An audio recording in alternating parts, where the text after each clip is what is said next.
Hari ini kita patut bersyukur dan merasakan sukacita karena kebaikan Tuhan, dan marilah kita menyembah Dia lewat ibadah sebagai bentuk penyembahan kita kepadanya. Biarlah ibadah saat ini memberikan kesegaran iman bagi hidup kita. Sambil berdiri, kita memuji dan memuliakan nama Tuhan.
Mari kita berdoa.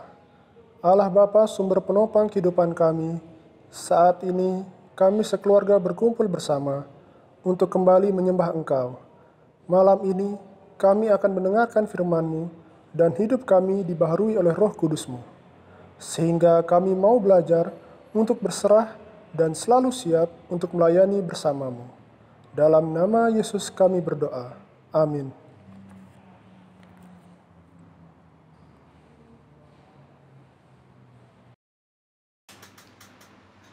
Jemaat yang terkasih dalam Tuhan, mari kita membuka Mazmur kita dari Mazmur 11 ayat 1 hingga ayat ke-7. Mazmur 11 ayat 1 hingga ayat ke-7. Beginilah bunyi firman Tuhan. Tuhan tempat perlindungan untuk pemimpin biduan dari Daud.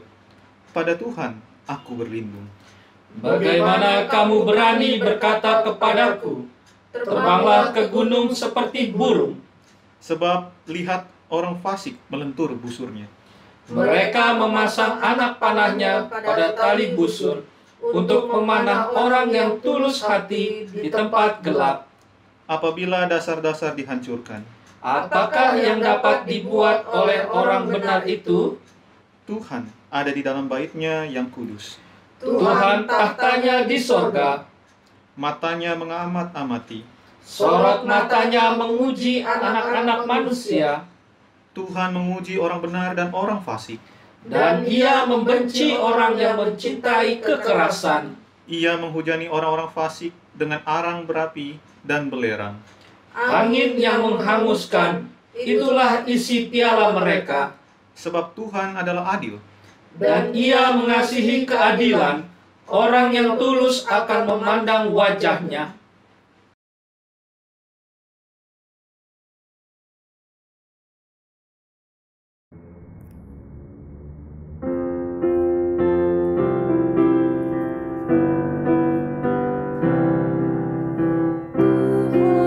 Nyatakan jalan dan firman-Mu,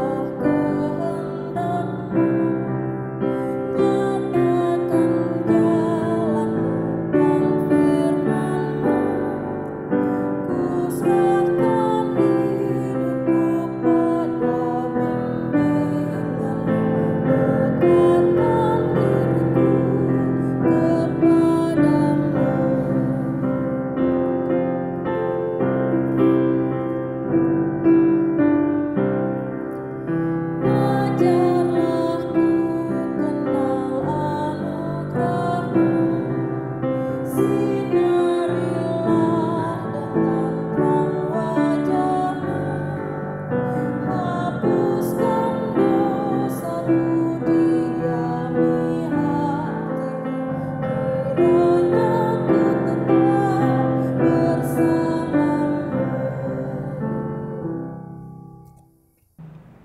Jemaat yang dikasihi Tuhan, sebelum kita masuk dalam pemberitaan firman Tuhan, marilah kita memohon bimbingan Roh Kudus.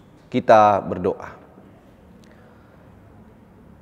Bapa yang kami sembah di dalam nama Tuhan Yesus, kami mohon bimbingan Roh-Mu yang kudus. Di dalam kami akan membaca dan merenungkan sebagian dari kitab Tuhan. Ajarkanlah kami untuk memahami dan mengerti dengan baik apa yang kami baca. Dan ajarkan kami secara khusus untuk memberlakukan firman Tuhan di tengah-tengah kehidupan kami. Terpujilah nama-Mu, ya Bapa, Putra, dan Roh Kudus.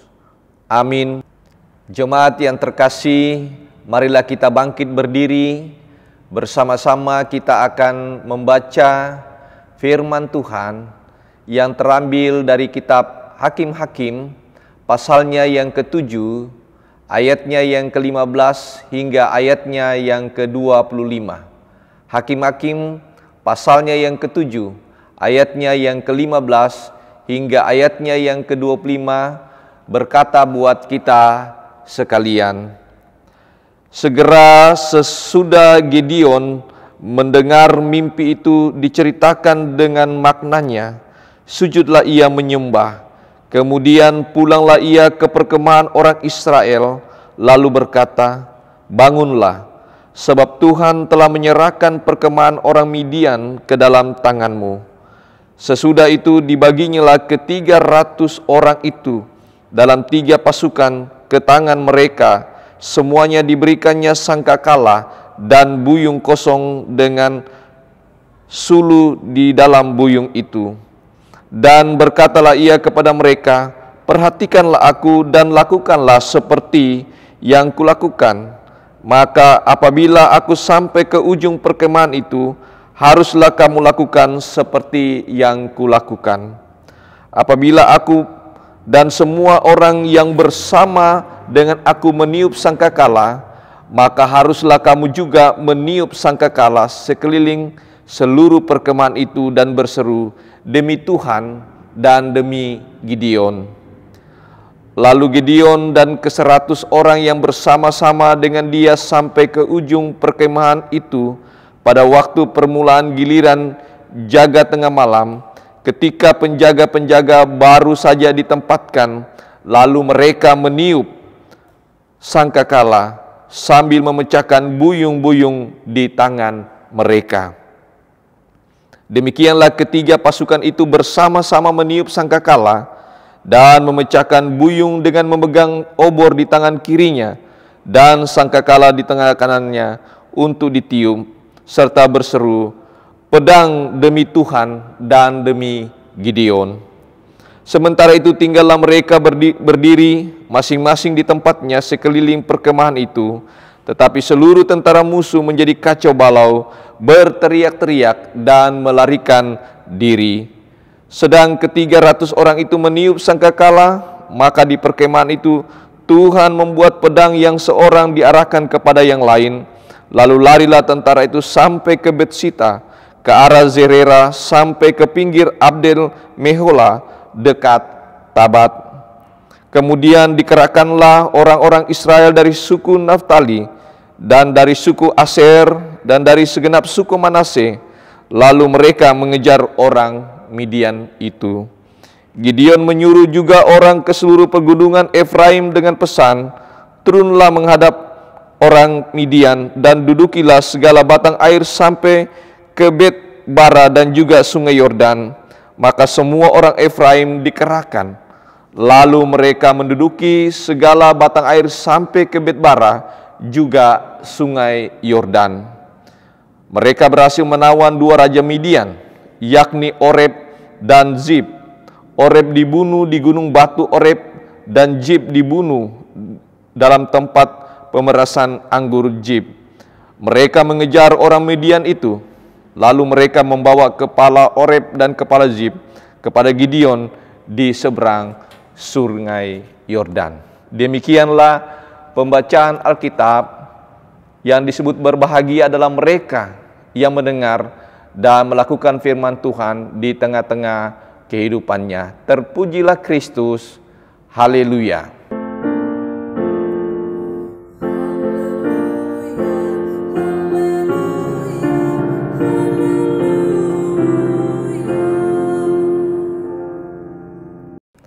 Saudaraku yang dikasihi Tuhan Yesus Kristus, Jemaat Immanuel Supratman, kita bersyukur bahwa Tuhan masih memberi kesempatan kita di dalam kita mendengarkan dan merenungkan syafaat firman-Nya, dan kiranya itu semakin memperkuat akan kehidupan iman kita. Saudaraku yang dikasihi oleh Yesus Kristus, tema kita pada saat ini adalah kerjasama berbuah manis. Ada 3 prinsip hal yang perlu dipahami ketika kita berbicara tentang kerjasama. Dan kalau itu dijadikan perhatian, maka dia akan memberikan dampak yang baik dalam kehidupan bersama.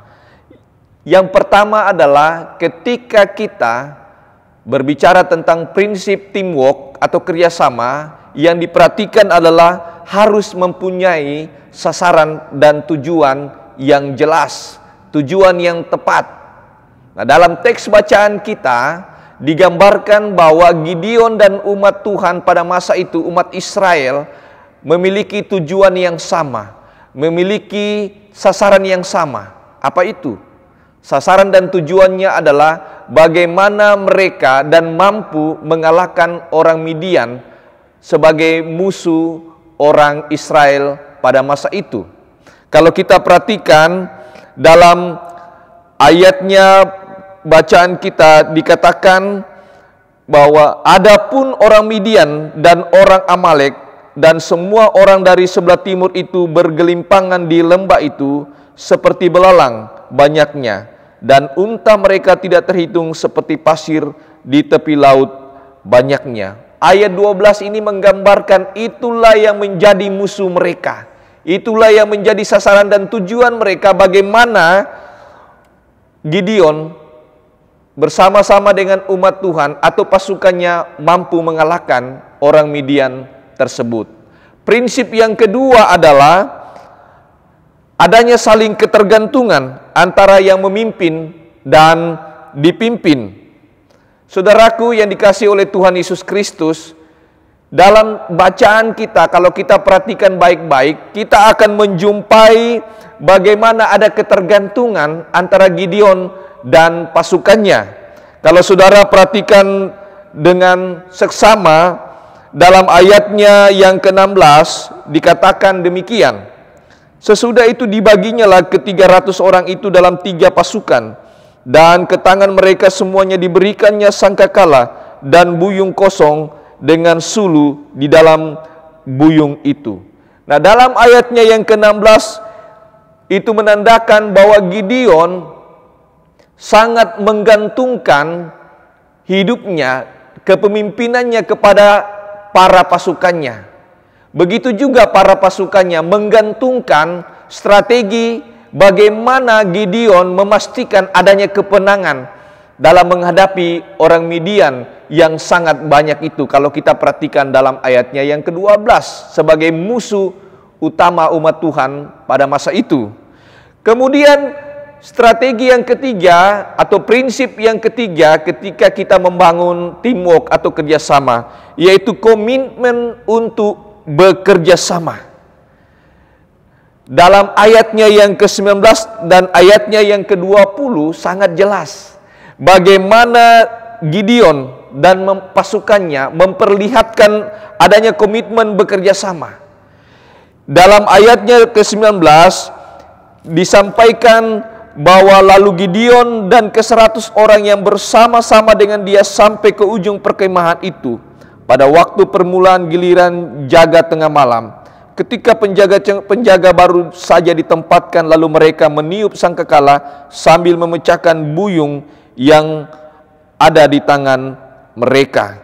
Demikianlah ayat 20, demikianlah ketika pasukan itu bersama-sama meniup sangkakala dan memecahkan buyung dengan memegang obor di tangan kirinya dan sangkakala di tangan kanannya untuk ditiup serta berseru, pedang demi Tuhan dan demi Gideon. Di sini nampak bahwa memperhatikan ayatnya yang ke-19, ayatnya yang ke-20, nyata bahwa Gideon sebagai pemimpin dan juga pasukannya memiliki komitmen yang sangat luar biasa, bekerja sama di dalam mereka untuk mengalahkan orang-orang Midian sebagai musuh mereka. Dan apa dampaknya? Perhatikan dalam ayatnya yang ke-21 sampai ayatnya yang ke-25. Hasilnya ketiga-tiga prinsip ini dipegang teguh oleh Gideon dan pasukannya, maka mereka berhasil. Sebagai teamwork, sebagai kerjasama yang baik yang telah dilakukan oleh Gideon dan pasukannya, mereka berhasil mengalahkan orang-orang Midian pada masa itu. Tentara mereka kacau balau, mereka melarikan diri. Bahkan dalam ayatnya yang ke-25 dikatakan 2 raja orang Midian ditawan, bahkan dibunuh. Itulah prinsip dari teamwork, itulah prinsip dari kerjasama. Ketika kita memperhatikan, ketika kita melakukan dengan baik apa yang menjadi prinsip dari kerjasama itu, maka hasilnya akan memberikan dampak yang manis bagi mereka yang terlibat di dalamnya. Gideon dan pasukannya mampu mengalahkan para musuhnya karena memegang prinsip tersebut. Namun yang penting, bahwa Tuhan dilibatkan di dalam kerjasama itu. Bahwa Allah lah yang memegang peranan. Dan Gideon dan pasukan hanya melaksanakan apa yang Tuhan perintahkan buat kehidupan mereka.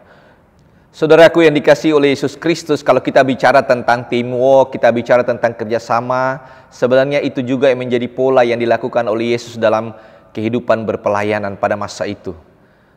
Tindakan Yesus ketika memanggil para murid merupakan salah satu bentuk membentuk tim, membentuk kerjasama untuk menyukseskan akan pelayanannya di tengah-tengah dunia dengan melibatkan orang-orang yang dipercayainya. Kemudian yang kedua, saudaraku perhatikan ketika Yesus mengutus para murid, dia mengutus bukan satu orang saja, tapi dia mengutus selalu berduaan. Sebagai bentuk bahwa Yesus sangat mementingkan yang namanya teamwork, sangat mementingkan yang namanya kerjasama. Dan yang ketiga, Yesus juga terlibat dalam kerjasama tersebut. Ketika dia berkeliling dalam pelayanannya, saudara-saudaraku perhatikan, Yesus berjalan bersama dengan para muridnya.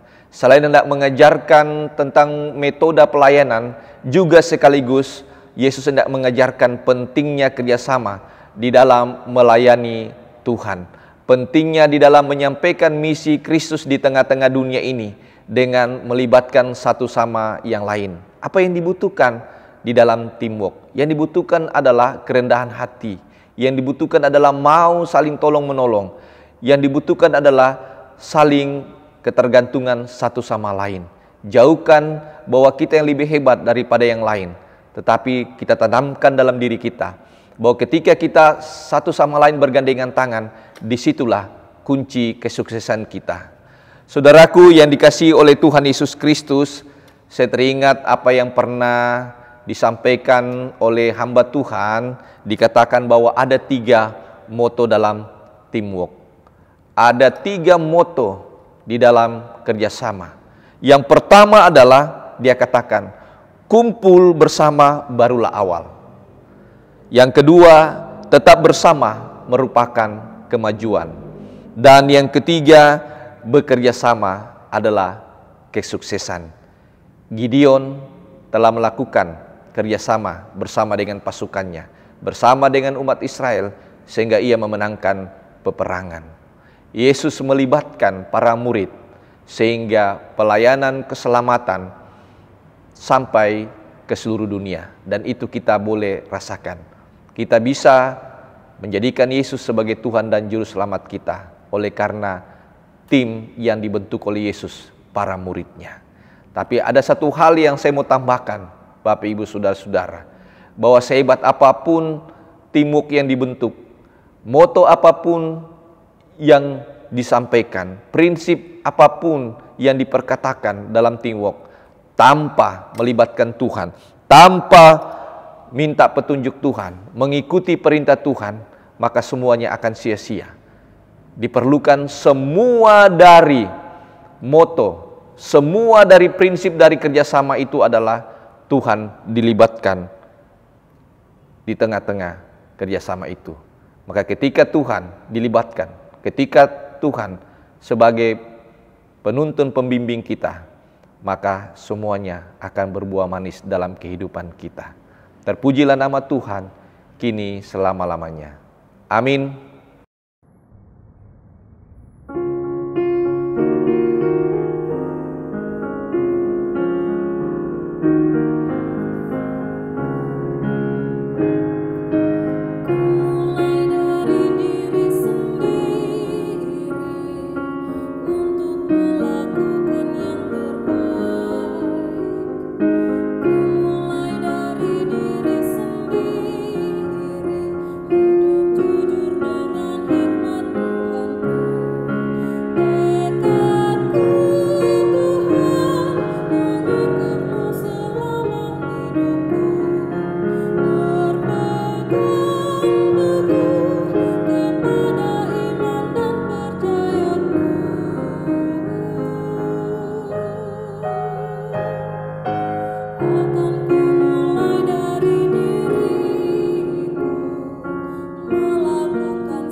Jemaat Tuhan, marilah kita masuk dalam doa syafaat.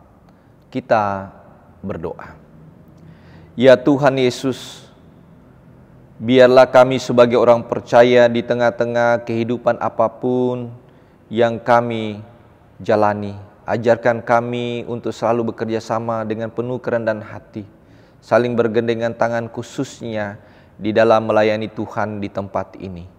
Hamba-Mu mendoakan ya Tuhan Yesus, gereja Tuhan di muka bumi ini khususnya gereja-Mu GPB, terlebih gereja-Mu Jemaat GPB Immanuel W. Supratman, Majelis Sinode GPB, Mupel GPB, lembaga-lembaga gereja Yayasan Kristen. Tuhan menyempurnakan semua kegiatan-kegiatan pelayanan di tengah-tengah pandemi COVID yang ada pada saat ini. Tuhan menyempurnakan penggunaan atau pemakaian alat-alat teknologi untuk menyampaikan kesaksian kemuliaan nama-Mu Tuhan. Kami menyerahkan akan keberadaan seluruh jemaat-Mu, para diaken penatua, unit-unit misioner, tim multimedia, karyawan dan koster. Biarlah Tuhan berikan mereka kesukacitaan di dalam segala aktivitas memuji dan melayani Tuhan. Dalam aktivitas kehidupan pribadi masing-masing, kami mohon Tuhan campur tangan untuk mendatangkan kebaikan bagi hidup mereka. Dan Tuhan juga kiranya yang memberkati para pelayan firman dan sakramen khususnya di jajaran GPB, kehadiran Vikaris Yohanes bersama-sama dengan para pelayan yang turut ambil bagian di jemaat Tuhan di sini, Bapak Pendeta David bersama keluarga dan Bapak Pendeta Sony, agar mereka selalu juga setia di dalam melaksanakan tugas yang Tuhan percayakan buat jemaat-Mu di tempat ini. Dan Tuhan secara khusus mau berdoa bagi hamba-Mu secara pribadi bersama keluarga. Tuhan topang dan kuatkan kami dalam tugas yang Tuhan percayakan dalam melayani Tuhan di Jemaat Immanuel Supratman. Kami mendoakan bagi mereka dalam pergumulan baik sakit penyakit, khususnya mereka anak Tuhan yang terpapar COVID. Tuhan jamah, Tuhan sembuhkan mereka. Yang bergumul dalam kehidupan apapun, Tuhan topang dan kuatkan mereka. Mereka yang mengalami sukacita dalam bentuk apapun, khususnya dalam sepekan ini, ajarkan mereka untuk bersyukur kepada Tuhan. Berkati bangsa dan negara ini lewat pemerintah di pusat maupun di daerah, khususnya Provinsi Nusa Tenggara Barat, bersama-sama dengan aparat keamanan, kiranya mereka boleh mengelola dan menjaga NKRI ini berdasarkan rancangan Tuhan dalam bingkai Pancasila. Dan Tuhan juga memberikan mereka hikmat untuk bergandengan tangan di dalam menangani akan COVID-19 agar teratasi dengan baik. Berikan hikmat bijaksana kepada para ahli virus ya Tuhan, khususnya anak Tuhan, agar mereka segera menemukan vaksin corona sehingga badai corona dapat teratasi di muka bumi, khususnya di bumi pertiwi Indonesia ini Tuhan. Kami menyerahkan petugas-petugas medis yang merawat para pasien, khususnya pasien COVID. Tuhan berikan mereka kesabaran dan ketabahan, kekuatan, dan berkati hidup mereka. Terima kasih Tuhan, segala aktivitas kehidupan akan pelayanan jemaat Tuhan di Immanuel Supratman ini kami persembahkan hanya kepada Tuhan yang terlibat di dalam dan menyempurnakannya. Inilah doa kami ya Tuhan, di dalam nama Tuhan Yesus yang sudah mengajarkan kami berdoa bersama-sama.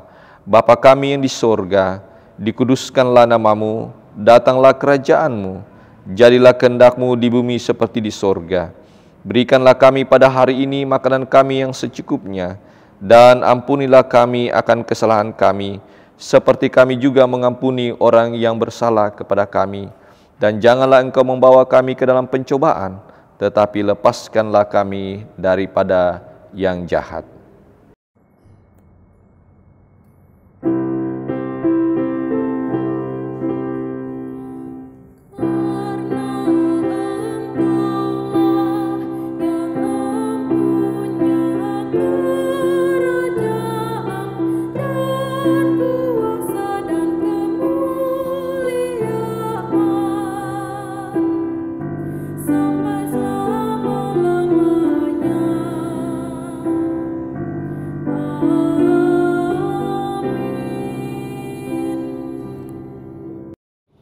Kasih Tuhan sungguh memberkati kehidupan kita. Marilah dengan sukacita dan syukur kepada Tuhan, kita memberi persembahan kepadanya dengan mendengar kesaksian yang terambil dari Alkitab di 2 Korintus 8 ayat yang ke-12. Beginilah bunyi firman Allah. Sebab jika kamu rela untuk memberi, maka pemberianmu akan diterima. Kalau pemberianmu itu berdasarkan apa yang ada padamu, bukan berdasarkan apa yang tidak ada padamu.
Kami bersyukur kepadamu ya Tuhan, untuk limpah kasih dan pemeliharaanmu sampai saat ini.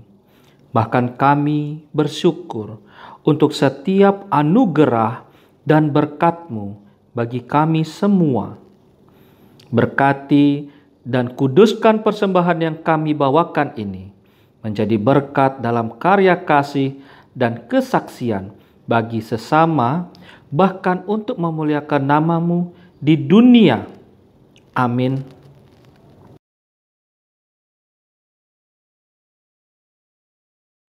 Keluarga-keluarga yang diberkati Tuhan, saya akan menyampaikan informasi tentang pelaksanaan ibadah perjamuan kudus. Diinformasikan bahwa ibadah perjamuan kudus akan dilaksanakan pada hari Minggu, tanggal 19 Juli 2020, pukul 8 WITA. Untuk itu disampaikan hal-hal sebagai berikut. Pertama, ibadah perjamuan kudus akan dilaksanakan secara virtual online.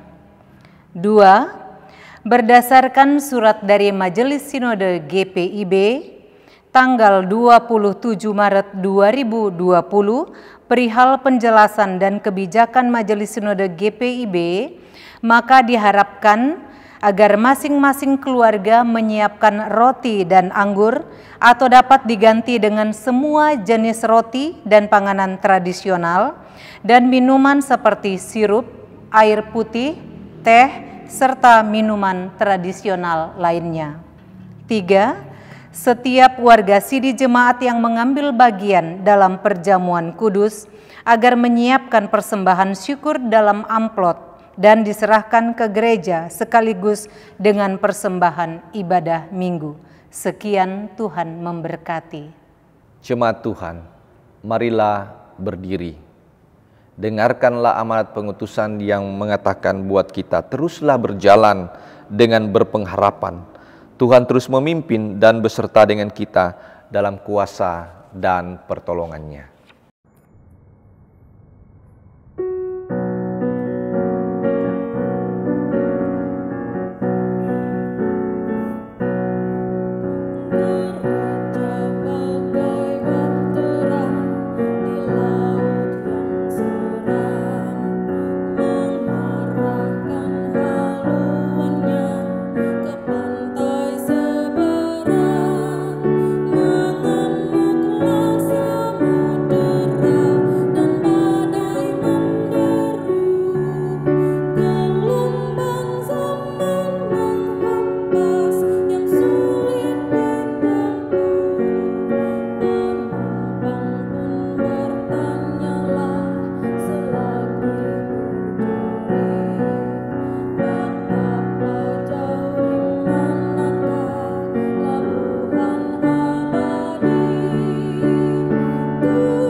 Jemaat yang dikasihi oleh Tuhan Yesus Kristus, arahkanlah hati dan pikiranmu kepada Tuhan, lalu terimalah berkat-Nya. Sebab Tuhan, Dia sendiri akan berjalan di depanmu, Dia sendiri akan menyertai engkau dan tidak akan membiarkan engkau dan tidak akan meninggalkan engkau, mulai saat ini sampai selama-lamanya.